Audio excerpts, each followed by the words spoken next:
خواجہ غریب نواز مسلک اعلیٰ حضرت ان کے نام کے ڈنکے نہ بجائے، یہ ہمارے لیے عبرت ہے۔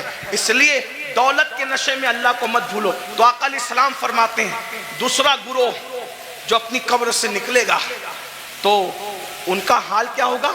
وہ پاگلوں جیسے دکھیں گے، پاگل نہیں ہوں گے، آصف زدہ دکھیں گے، آصف۔ اور آخری بات اس عنوان کی، آقا فرماتے ہیں تیسرا گروہ، تیسرا گروپ جب اپنی قبر سے نکلے گا تو وہ ذرہ بے مقدار سے بھی کم ہوگا۔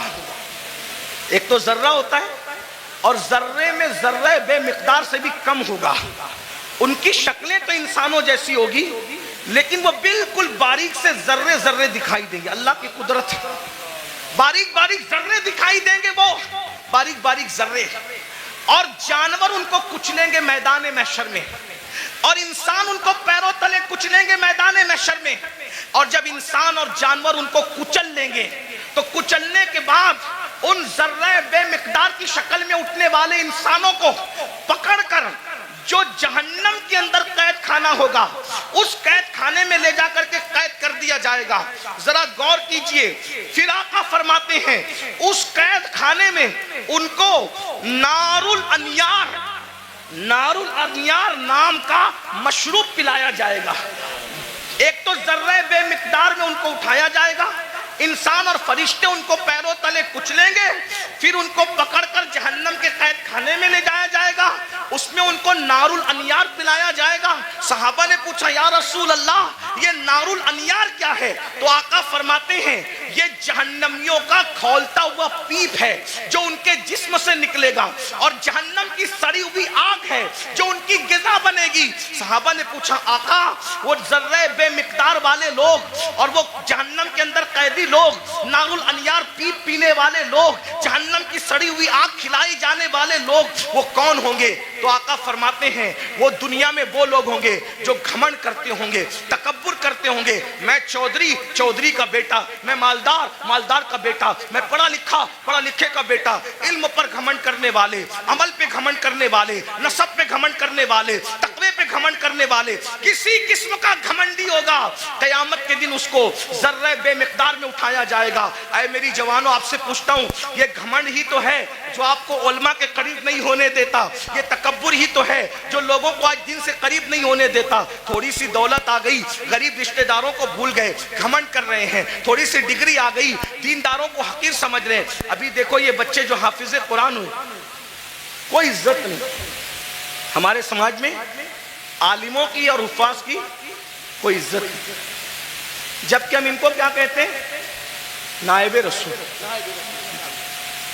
کاغذ پہ قرآن لکھ دیا جائے تو اس کو سر پہ رکھا جاتا ہے، اور سینوں پہ قرآن لکھ دیا جائے تو ان کو مسجد میں وہ لوگ آ کے بات سناتے ہیں گھر میں جس کی بیوی اس کی بات نہیں سنتی۔ کاغذ کا لکھا ہوا قرآن سر پہ ہے، سینوں پہ لکھے ہوئے قرآن کی کیا قدر کرتے؟ بھائیو قدر کرنا چاہیے۔ یہ جو بے قدری علماء کی کرتے ہو، بے قدری حفاظ کی کرتے ہو، دیندار طبقے آپ لوگ نہیں کرتے، آپ لوگ تو بہت محبت کرتے ہیں، لیکن انٹرنیٹ کے ذریعے سے آواز وہاں تک پہنچتی ہے جو گھروں میں بیٹھے ہیں جو ہمیں سننا نہیں چاہتے۔ انٹرنیٹ کے بہت سے نقصانات ہیں لیکن کچھ فائدے یہ بھی ہوئے کہ جو طبقہ ہم لوگوں کی آواز سے نفرت کرتا تھا وہ بھی کہیں نہ کہیں چپکے چپکے سننے لگا، اور کہیں نہ کہیں برف پگھلنے لگی۔ ہاں یہ ہو رہا ہے فائدہ، کچھ نقصان بھی ہوا۔ ہاں اسی لیے آپ سے کہتا ہوں انٹرنیٹ کے سامنے بیٹھتے ہو تو بڑے وقار سے بیٹھا کرو۔ آپ کے بیٹھنے سے کسی کو ہدایت بھی مل سکتی ہے اور منبر پہ لڑنے سے کسی کا ایمان بھی جا سکتا ہے، اس کا خیال رکھنا، اس لیے کہ آپ کو اپنے بیگانے سب دیکھیں۔ آپ کی چھوٹی سی منبر پر کی ہوئی جھڑپ کسی ایماندار کو کفر تک لے جا سکتی ہے، اتنا یاد رکھیں۔ اس لیے ذرا ہوش سے منبر پہ کوئی لڑنے آئے تو اس سے ہاتھ جوڑ کے کہو میں ہار گیا تو جیت گیا، اس لیے کہ میں ہارا ہوا کہلاؤں گا چلے گا، لیکن میری وجہ سے کوئی میرے مسلک اور مذہب سے بیزار ہو کر کے کفر کی طرف جائے مجھے یہ گوارا نہیں۔ اس کا خیال رکھا جائے، بہت ہمیں خیال کرنا ہوگا، کیونکہ ہمیں لوگ دیکھتی ہیں، دو آنکھیں دیکھتی ہے تو لوگ اتنا محتاط ہوتے ہیں، یہ ہزاروں آنکھیں دیکھتی ہیں۔ یہ انٹرنیٹ کی جو ہے وہ نحوست یا جو ہے وہ نفاست کچھ کم نہیں ہے، اس کی نوست بھی بری ہے، اس کی نفاست بھی بڑی ہے، لیکن اتنا یاد رکھیں یہ دو آنکھیں نہیں دیکھتی انٹرنیٹ پہ بیٹھنے والوں کو، کروڑوں آنکھیں دیکھتی ہیں، اور آپ ان کا تصور نہیں کر سکتے کہ کون کون دیکھتا ہے۔ اس لیے منبر پر ہم خدا کے لیے 2 گھنٹے ہی صحیح اس طرح بیٹھیں کہ ہمارے بیٹھنے کو دیکھ کر لوگ مجبور ہو کے کہیں جب یہ اس طرح بیٹھتا ہے تو غریب نواز کیسے بیٹھتے ہیں، یہ اس طرح بیٹھتا ہے تو غوث اعظم کیسے بیٹھتے ہیں، یہ اس طرح بیٹھتا ہے تو امام اہل سنت کیسے بیٹھتے ہیں۔ یہ ہمارا انداز ہونا چاہیے، اللہ کرے ہمیں توفیق ملے۔ لیکن غرور اور گھمنڈ کا کیا کیا جائے؟ آج ہمارا جوان طبقہ، نئی نسل علماء کا مذاق اڑا رہی ہے، حفاظ کی عزت نہیں کر رہی ہے۔ میرے جوانوں، اگر دولت کے نشے میں گھمنڈ کیا، حسن کے نشے میں گھمنڈ کیا، کسی بھی قسم کا تکبر کیا، تو اللہ کے رسول فرما رہے قبر سے ذرہ بے مقدار کی شکل میں اٹھو گے، بے مقدار، اور پورا میدان محشر تمہیں پیروں تلے کچلے گا، جہنم کی قید میں ڈالے جاؤ گے، نار الانیار جہنم کا پیپ کھولتا ہوا پلایا جائے گا، جہنم کی سڑی ہوئی آگ کھلائی جائے گی۔ اس لیے خدا کے لیے گھمنڈ چھوڑ دو، تکبر چھوڑ دو، اور سوچو میں انسان ہوں اور صرف انسان، میں انسان ہوں اور صرف انسان ہوں، اور انسان کیا ہے؟ من نطفہ، انسان کو اللہ نے ناپاک قطرے سے پیدا کیا، انسان کو اللہ نے سڑی ہوئی مٹی سے پیدا کیا۔ میرے بھائی، سڑی ہوئی مٹی اور ناپاک قطرے سے تو پیدا ہوا ہے، اگر عبادت کر کے تو اللہ کو منا لے تو تو فرشتوں سے بہتر ہے، اور اگر تو اللہ کو راضی نہ کر سکا تو پھر معاذ اللہ تو جانوروں سے بھی بدتر ہے۔ جو آخری بات کہنے کے لیے کہا تھا وہ آخری بات یہ ہے، امام غزالی کے استاد تھے، امام غزالی کے استاد، غزالی جیسی ہستی جس نے 500 سے زائد اس دور میں کتاب لکھی، آج سے 900 سال پہلے، اور ان کی کتابیں آج بھی دنیا میں موجود ہیں۔ تو امام غزالی کے استاد تھے، ان کے سامنے ایک نوجوان چھوکرا لڑکا اکڑ کے چل رہا تھا۔ قرآن کہتا ہے وَلَا تَمْشِي فِي الْأَرْضِ مَرْحًا، زمین پہ اکڑ کے مت چلو، اکڑ کے مت چلو۔ آج کل کے لڑکے بائک پہ بیٹھتے ہیں، تھوڑا جم ویم کر کے بازو بنا لیے ہیں، تو وہ بازوؤں پر پھول پتیاں پتہ نہیں کیا کیا بنا لیتے ہیں، یہ حرام ہے، حرام۔ اللہ کے رسول علیہ السلام نے فرمایا گوندنے والوں پر اور گندوانے والوں پر، دونوں پر اللہ کی لعنت۔ ہاں، یہ گوندنے گندانے کا سلسلہ پہلے اسلام کے دشمن لوگ کرتے تھے، ہمارا کام نہیں ہے، گوندنا گندوانا ہمارا کام نہیں۔ ہمارے بازوؤں پر نشان نہیں ہوتے، ہمارے چہروں پر سجدوں کے نشان ہوتے ہیں، اور وہ بھی کالے نشان نہیں، انوار کے نشان ہوتے ہیں، چمک ہوتی ہے۔ سیماہم فی وجوہہم من اثر السجود، چہرے چمکتے ہیں۔ جم کرو، مضبوط بنو، طاقتور بنو۔ میں تو کہتا ہوں ہمارا مذہب طاقتور لوگوں کا مذہب، ہمارے کمزور لوگ ہیں ہی نہیں، ہمارا اللہ بھی طاقت والا، لا حول ولا قوت الا باللہ، ہمارا اللہ طاقت والا، ہمارے رسول طاقت والے۔ ایک شخص نے مجھ سے ٹرین میں کہا کہ میرے فلاں نے ہمالیہ اٹھایا، میں نے کہا اچھی بات ہے، لیکن میں متاثر نہیں۔ کہا کیوں؟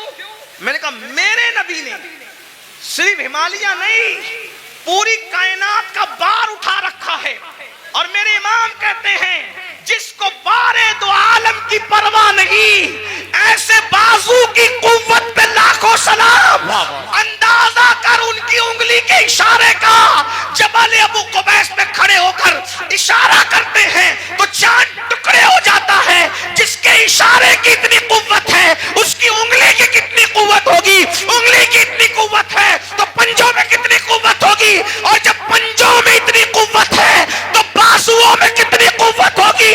اور جب بازو کی قوت یہ ہے تو سینے میں کتنی قوت ہوگی؟ ان کے سینے کی قوت کو قرآن بیان کرتا ہے، لو انزلنا ھذا القرآن علی جبل لرأیت خاشعا متصدعا من خشیۃ اللہ۔ جس پہاڑ نے قرآن کا بار نہ اٹھایا، مصطفیٰ کے سینے نے قرآن کا بار اٹھا لیا۔ واہ واہ واہ، سبحان اللہ، سبحان اللہ۔ ہمارے یہاں تو سبھی طاقتور ہے، غوث پاک طاقتور، غریب نواز۔ جم کرو، طاقتور بنو، مگر کسی کی گردن دبانے کے لیے نہیں۔ رات رات بھر مصلی پہ کھڑے ہونے کے لیے، کسی پہ ظلم کرنے کے لیے نہیں، مظلوم کی مدد کرنے کے لیے، کسی کو ڈرانے کے لیے نہیں، ڈرانے والوں کو سمجھانے کے لیے طاقتور بنا۔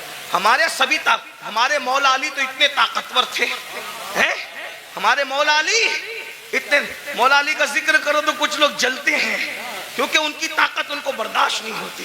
ہمارے مولا علی بہت طاقتور تھے، ہمارے مولا علی بہت طاقتور تھے، الحمدللہ۔ ہمارے صدیق بھی بہت طاقتور تھے، افضل البشر بعد الانبیاء بالتحقیق، ہمارے صدیق اکبر بھی اتنے طاقتور تھے۔ جب بدر میں رسول اللہ کی کوئی حفاظت کے لیے نہ آیا تو صدیق اکبر نے کہا میں حضور کو پہرا دوں گا، اللہ کی امانت کی حفاظت میں کروں گا۔ صدیق طاقتور، فاروق اعظم طاقت، عثمان غنی، مولا علی سب طاقت۔ اور مولا علی کیسے طاقتور، سن لو، غور سے سنو۔ ایک دن مولا علی کی ڈھال گرا دی۔ کیا گرا دی؟ بات سمجھ میں آ رہی ہے؟ کیا گرائی؟ ڈھال۔ ڈھال کس کو کہتے ہیں؟ اب تو سیریل دیکھ کے آپ لوگ ہم سے زیادہ سمجھ گئے کہ ڈھال، پہلے سمجھانا پڑتا تھا، ابھی نہیں، اب سب کو پتا ہے ڈھال کیا ہے، تلوار کیا ہے، اور میمنہ کیا ہے، مسرہ کیا ہے، قلب کیا ہے، مقدمت الجیش کیا ہے، سب سیکھ لیا ہے۔ چلو کچھ تو سیکھا، ہم سے نہ سیکھا، کسی سے تو سیکھا، لیکن بہرحال ڈھال، ڈھال سمجھتے ہیں نا، جس پہ وار روکا جاتا ہے۔ مرحب نے میرے مولا کی ڈھال پہ وار کیا اور ڈھال دو ٹکڑے کر دے۔ میرے مولا کو آیا غصہ، اور تو نے میری ڈھال کاٹی اور ڈھال توڑی، اب میں تجھے سزا کیا دیتا ہوں؟ میری ڈھال کاٹ کے یہ نہ سمجھنا کہ میں پلٹ کر جاؤں گا، کیونکہ علی کہتے ہی اس کو ہے جو پلٹ کر نہ جائے۔ علی کا نام تھا حیدر کرار، پلٹ کر بھاگنے والا نہیں، پلٹ کر حملہ کرنے والا۔ اب علی اگر سپر لینے کے لیے، ڈھال لینے کے لیے پلٹ کر جاتا تو دشمن کہتا ارے کبھی تو پلٹ کر بھاگے تھے، لیکن علی نے کہا پلٹ کر نہیں جاؤں گا، بلکہ مولا نے کہا تو نے میری ڈھال توڑی، اب میں کس کو ڈھال بناتا ہوں دیکھ۔ آگے بڑھے اور خیبر کا دروازہ اکھاڑ کر علی نے اسی کو ڈھال بنا لیا اور اسی کو لے کے جنگ کرتے رہے۔ اور جب اس کو اٹھا کر کے پھینکا ہے تو علی کا پھینکا ہوا دروازہ 70 لوگ مل کر بھی اپنی جگہ سے اٹھا نہ سکے۔ نعرہ تکبیر، نعرہ رسالت، نعرہ حیدری۔ کبھی دیوار ہلتی ہے، کبھی در کانپ جاتا ہے، علی کا نام سن کر اب بھی خیبر۔ ہم علی والے ہیں، لیکن وہ علی والے ہیں جو صدیق کو افضل البشر مانتے ہیں۔ ہم وہ علی والے ہیں جو فاروق اعظم کو عادلوں کا سردار مانتے ہیں۔ ہم وہ علی والے ہیں جو عثمان کو ایک نور والا نہیں بلکہ 2 نور والا ذوالنورین مانتے ہیں۔ ہم وہ علی والے، الحمدللہ۔ اور وہی سچے علی والے ہیں جو علی کو بھی مانتے ہیں اور مولا علی کی بھی مانتے ہیں۔ تو آخری بات جو کہنے چلا تھا، کیا وہ نوجوان پہلوان تھا، بازو موٹے موٹے تھے، گھمنڈ میں اترا کے چل رہا تھا۔ اللہ کو اترا کے چلنا پسند نہیں، اترا کے چل رہا تھا۔ امام غزالی کے استاد نے کہا اے لڑکے اترا کر گھمنڈ سے مت چل۔ اس نے پلٹ کر نصیحت نہیں مانی اور حضرت کو کہا آپ مجھے جانتے ہیں میں کون ہوں؟ آپ مجھے جانتے ہیں میں کون ہوں؟ امام غزالی کے استاد نے کہا بیٹا اچھی طرح جانتا ہوں کون ہوں۔ کہا کون ہوں میں؟ فرمایا تیری ابتدا پانی کا ناپاک قطرہ ہے اور تیری انتہا قبر کی سڑی ہوئی مٹی ہے، اس سے زیادہ تیری کوئی اوقات نہیں ہے۔ بس میری بھی گزارش یہی ہے، ہم پانی کے ناپاک قطرے سے پیدا ہوئے، اتنا ناپاک، اتنا ناپاک، اتنا ناپاک، زبان حیا اجازت نہیں دیتی کتنا ناپاک، لیکن ایک جملہ حیا کے پردے میں سن لے، اتنا ناپاک ہے کہ باہر نکل آئے تو غسل فرض کر دے، اتنا ناپاک۔ اور قبر کی وہ سڑی ہوئی مٹی جس میں کیڑے مکوڑے ہیں، یہ ہمارا حال ہے۔ اگر اللہ ناراض ہے تو یہ حال ہے، اور اگر اللہ کو منا لیا تو پھر کوئی سڑی ہوئی مٹی نہیں ہے، کوئی سڑی ہوئی، اگر اللہ کو منا لیا تو مٹی نہیں، سڑی ہوئی نہیں، بلکہ انشاءاللہ کفن کو بھی مٹی کا دھبا نہ لگ سکے گا۔ اگر خدا کو منا لیا